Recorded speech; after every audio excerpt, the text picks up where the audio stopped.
Баршаңызға қайырлы күн достар. Менің каналыма қош келдіңіздер. Бүгін біз сіздермен өте ерекше крейзи құрағын тігіп үйренетін боламыз. Менің каналыма тіркеліп, видео ұнаса жақындарыңызбен бөлісуді ұмытпаңыздар. Бізге мынадай заттар қажет болады.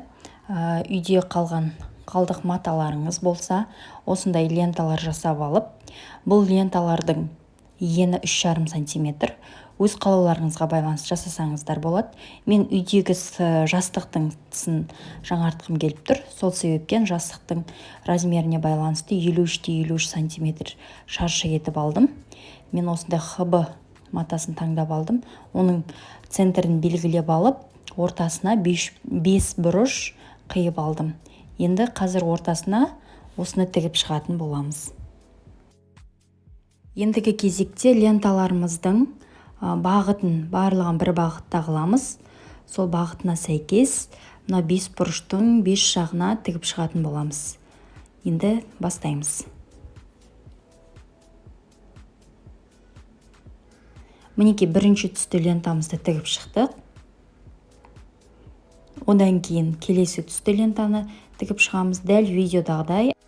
Крейзи құрағының ерекшелігі, сіз қандай өлшемде лента пайдаланасыз, қандай түсті пайдаланасыз, қалай орналастырғыңыз келеді, өз еркіңіз. Бір қатып қалған нақтылық жоқ бұл жерде. Өз қалауыңызға байланысты түстерді үйлестіріп тіге берсеңіз болады. Мына өлшемінде өз қалауларыңызға байланысты тіге аласыз. Мүмкін үлкен қыласыз, мүмкін бұдан кіші қыласыз. Осылай дәл видеодағыдай әрекеттерді жасау арқылы біз құрағымызды аяқтап тігіп шығамыз.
Мінекей біз құрақты аяқтадық.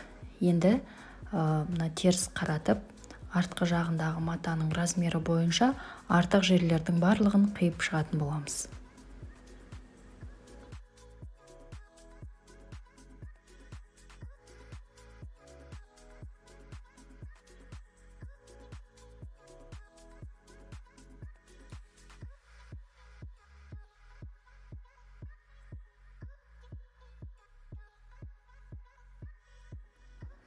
Мінекей біз өте ерекше құрағымызды аяқтап болдық. Сіздер де үйлеріңізде жастықтың түсін немесе көрпешелердің түсін жаңартуда осы құрақты пайдалансаңыздар өте әдемі әрі ерекше болады. Кәделеріңізге жарасын.